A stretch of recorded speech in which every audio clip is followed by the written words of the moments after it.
बच्चों, आइए तुलसीदास जी के बारे में जानते हैं। आज हम आपके सामने तुलसीदास जी द्वारा रचित रामचरितमानस का राम लक्ष्मण परशुराम संवाद का एक अंश लेके प्रस्तुत होते हैं, जो आपके 10वीं के पाठ्य पुस्तक में है।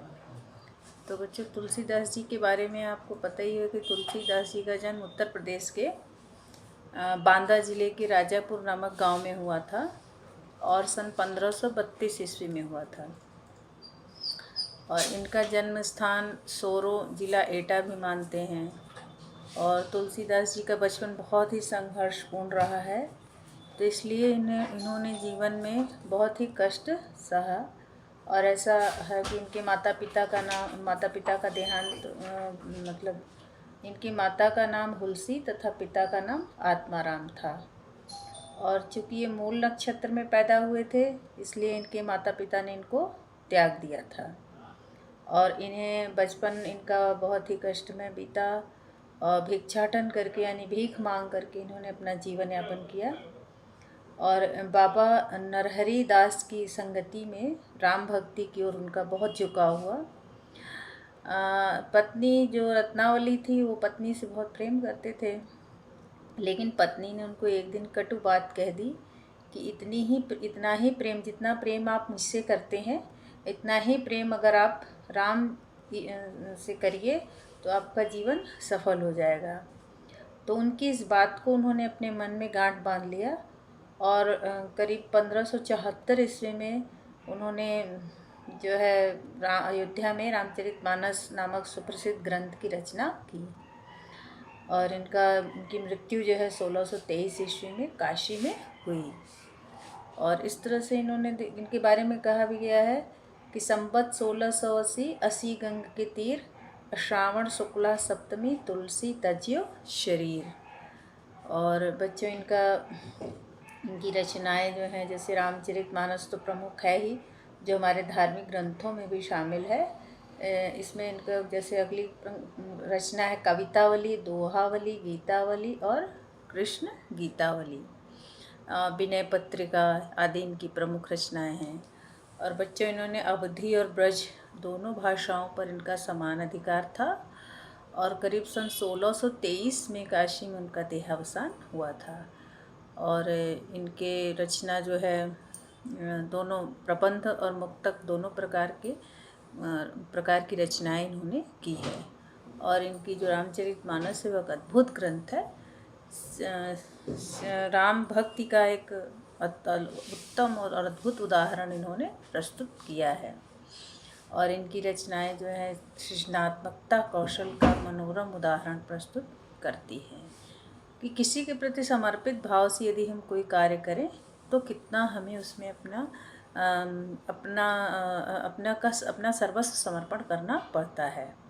और रामचरितमानस जिसका अंश आप पढ़ने जा रहे हैं, उसका मुख्य छंद चौपाई और दोहा है। बीच बीच में सोरठे और हर गीतिका छंद भी सम्मिलित किए गए हैं। और संपूर्ण रचना जो है गाने योग्य है। और इसमें जो है जो बहुत ही सुंदर भक्त और भगवान के बीच के भाव का वर्णन किया गया है। बच्चों, अब राम लक्ष्मण परशुराम संवाद के चौपाई को मैं पहले पढ़ती हूँ, फिर उसके अर्थ को बताती हूँ। चौपाई पठन या दोहा पठन का तरीका मैंने आपको बताया था। तो ये चौपाई और दोहा दोनों है इसमें। तो चौपाई कैसे पढ़ेंगे आप देखिए। नाथ शंभु धनु भंज निहारा, हुई क्यों एक दास तुम्हारा। आय सुकाह कहिए किन मोही, सुनि रिसाई बोले मुनि कोही। सुनि रिसाई बोले मुनि कोही।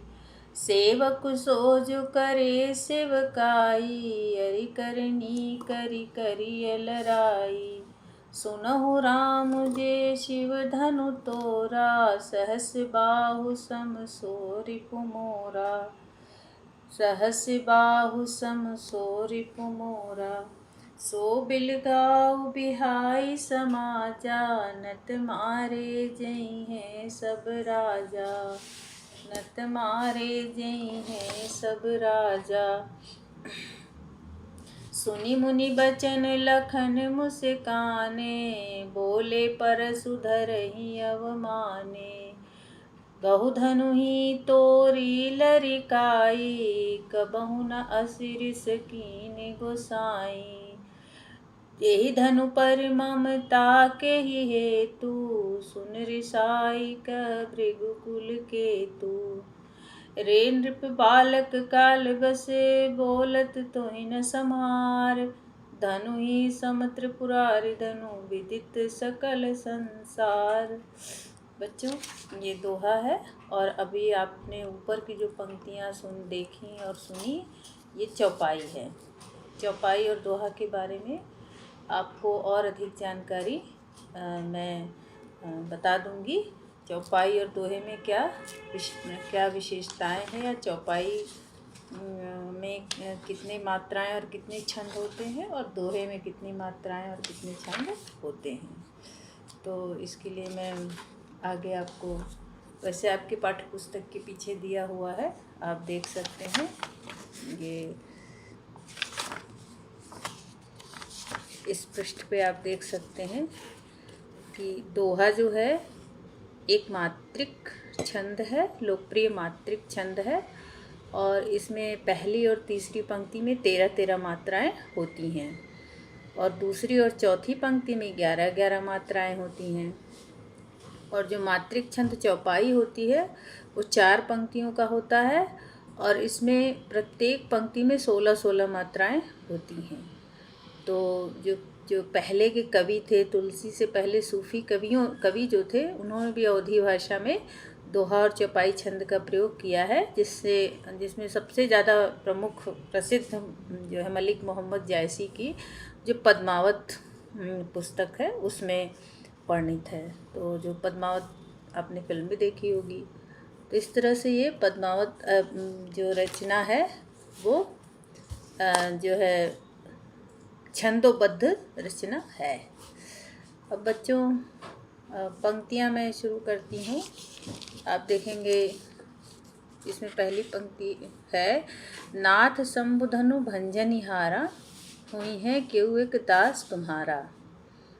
अब नाथ यानी प्रभु भगवान, मतलब प्रसंग क्या होता है कि जब रामचंद्र जी के द्वारा शिव धनुष, सीता स्वयंवर में शिव धनुष को तोड़ दिया जाता है, और ये बात जब परशुराम को पता चलती है तो वो बहुत ही क्रोध में आ जाते हैं।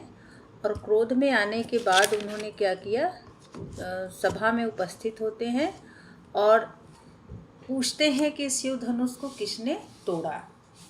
तो उनके इस प्रश्न के जवाब में श्री रामचंद्र जी कहते हैं, बहुत ही सरल शब्दों में, बहुत ही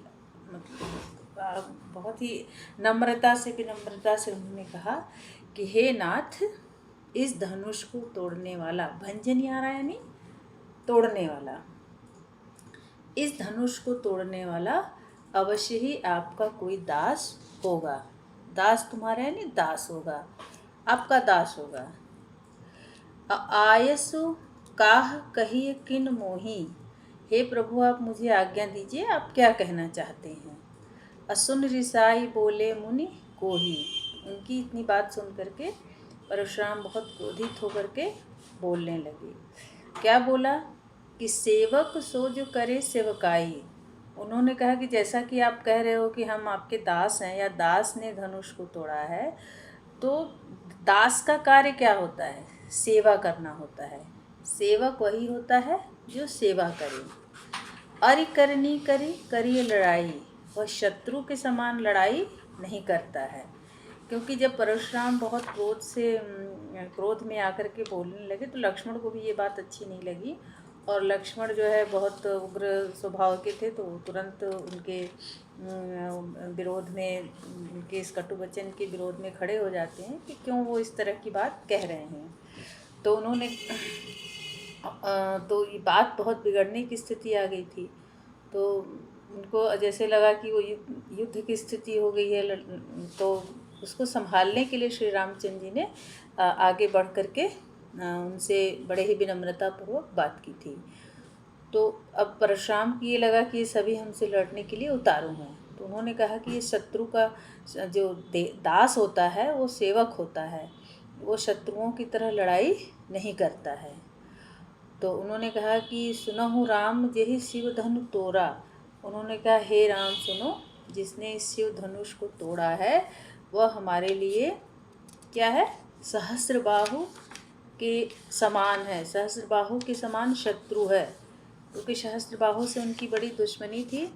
सहस्त्रबाहु एक राजा थे, कार्तवीर राजा सहस्त्रबाहु थे। और उनके परशुराम के पिता जो थे जमदग्नि, उनके पास एक कामधेनु गाय थी। तो उस कामधेनु गाय से इच्छित जो भी आपकी इच्छा हो चाहिए, आपको जो भी जिस चीज़ की भी आपको आवश्यकता है, आप उससे मांग लेने पर वो प्राप्त हो जाती थी। मतलब वो कामधेनु गाय इच्छित वस्तुओं को प्रदान करने वाली थी। तो जब सहस्त्रबाहु ने देखा कि जमदग्नि के पास इतनी उत्तम गाय है और यह गाय एक ऋषि के पास क्यों है, ये तो हमारे पास होनी चाहिए। तो उन्होंने क्या किया कि उससे उन्होंने गाय मांग ली उनसे, जो है जमदग्नि से। तो जमदग्नि ने इनकार कर दिया, बोले कि नहीं, मैं ये गाय नहीं दूंगा। तो ये बात राजा को अच्छी नहीं लगी और उन्होंने जो है जमदग्नि से ज़बरदस्ती वो गाय ले ली और लेकर के चले आए। तो ये बात जो है परशुराम को अच्छी नहीं लगी और उन्होंने क्या किया कि सहस्त्रबाहु का वध कर दिया। सहस्त्रबाहु का वध कर देने से क्या हुआ कि वो परशुराम के पिता जमदग्नि बड़े क्रोधित हुए। उन्होंने कहा ये तो तुमने गलत काम किया। अब फिर उन्होंने कहा कि अब तुम प्रायश्चित करो इसके लिए।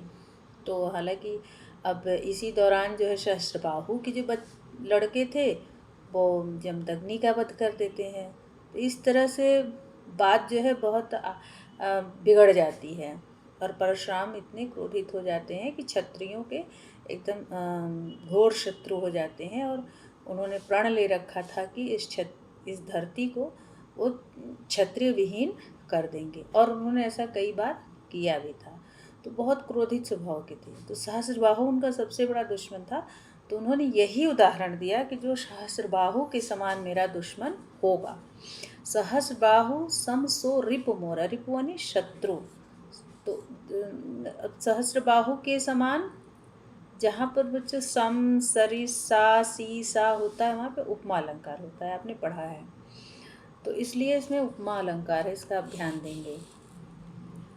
तो क्या कहा कि सहस्त्रबाहु सम सो रिपु मोरा, असो बिलगाव बिहाई समाजा।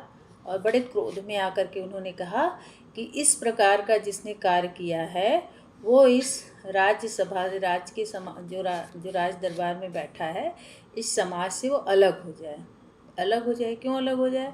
क्योंकि न तो मारे जी हैं सब राजा। नहीं तो उन्होंने कहा कि सारे राजाओं को मैं मार दूंगा, मैं ये समझूंगा कि सारे राजा इसके समर्थन में हैं, इसलिए मैं न तो मारे जी हैं सब राजा, इसलिए मैं सभी राजाओं को मार दूंगा। अब क्या हुआ कि सुनी मुनि वचन लखन मुस्काने।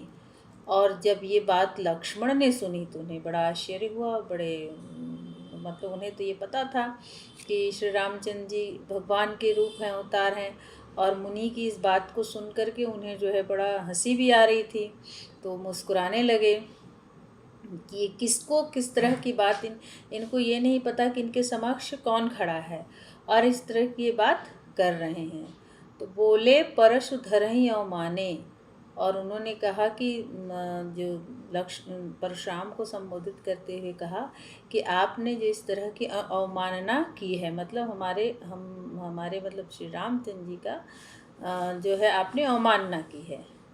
तो अवमानना करना मतलब इज्जत ना करना या उनको अपशब्द बोल देना, इस तरह की बात। अब बहु धनु ही तोरी लड़काई। आपको क्या लगता है कि ये धनुष बहुत ही जो है बहुत ही उत्तम था या बहुत ही उच्च कोटि का था? अरे इस प्रकार के धनुष तो हमने बचपन में बहुत सारे तोड़े हैं। हमने लड़काई में बचपन में हमने इस तरह की बहुत सारी धनुइयाँ तोड़ दी हैं। धनुष को उन्होंने धनु ही कहा। मतलब जैसे आप किसी बहुत जो प्रचलित चीज़ है या बहुत ही विशिष्ट चीज़ है उसको आप एक अगर साधारण रूप में प्रस्तुत करते हैं तो उसके जो बोलने का तरीका जो है थोड़ा बदल जाता है। तो लक्ष्मण ने भी धनुष को क्या कहा? धनु यानी एक छोटा धनुष। अब ये सुन करके उन्होंने कहा कि इस तरह का धनुष तो हम लोगों ने बचपन में बहुत तोड़ा है, लेकिन हमारे गोसाई ने, गोसाई यानी मालिक, लेकिन हमारे मालिक ने तो इस तरह की कभी भी क्रोध नहीं किया। रिस, रिस यानी क्रोध, कभी भी इस तरह का क्रोध नहीं किया। यही धनु पर ममता के ही हेतु आपका इस धनुष पर इतनी ममता क्यों है। और सुन रिसाई कह भृगुकुल केतु, और जो भृगुकुल केतु, भृगुकुल यानी भृगु वंश के ध्वजा को धारण करने वाले अर्थात परशुराम, तो परशुराम को उन्होंने क्रोधित होते हुए कहा। परशुराम अब इतना सुन करके परशुराम बहुत क्रोधित हो गए और उन्होंने लक्ष्मण की ओर देखते हुए कहा कि मतलब कि अब उन्होंने कहा कि रे नृप बालक काल बस बोलत तोहिन संहार, अधनु ही सम त्रिपुरार धनु विदित सकल संसार। कि हे बालक, हे राजा के पुत्र, तुम काल के वश में हो गए हो, मतलब तुम्हारी मृत्यु निश्चित है, क्योंकि तुम अपनी वाणी को संभाल कर नहीं बोल रहे हो। और तुम शिव धनुष को, त्रिपुरारी यानी शिव, अधनु यानी धनुष, तो तुम शिव के धनुष को धनु ही के समान बता रहे हो। और जिसकी महत्ता को सारा संसार जानता है, संपूर्ण संसार जिसके महत्ता को जानता है, उसको तुम धनु ही के समान बता रहे हो। इसलिए अब तुम्हारा काल निश्चित है और अब तुम्हारी मृत्यु निश्चित है, क्योंकि मैं उस व्यक्ति को नहीं छोड़ूंगा जो हमारे धनुष का अपमान करेगा। तो उन्होंने अब बड़े ही क्रोधित, जबकि लक्ष्मण ने कहा कि इस छोटे से धनुष के टूट जाने पर आप क्यों नाराज हो रहे हैं। हे भृगुकुल केतु, मतलब भृगु वंश के ध्वजा के संवाहक, भृगु वंश के ध्वजा के धारण करने वाले अर्थात परशुराम, आप इतना क्यों रिसाई में क्यों क्रोधित हो रहे हैं, क्रोधित क्यों हो रहे हैं आप, कहे नहीं क्यों क्रोधित हो रहे हैं, कहिए आप क्यों क्रोधित हो रहे हैं। मतलब लक्ष्मण के लिए एक बहुत ही साधारण बात थी। तो इस तरह बच्चे इसमें शब्दों के जो उदाहरण हैं, उसमें शब्द जो है इसमें, जैसे शंभु धनु यानी शिव का धनुष, और भंजन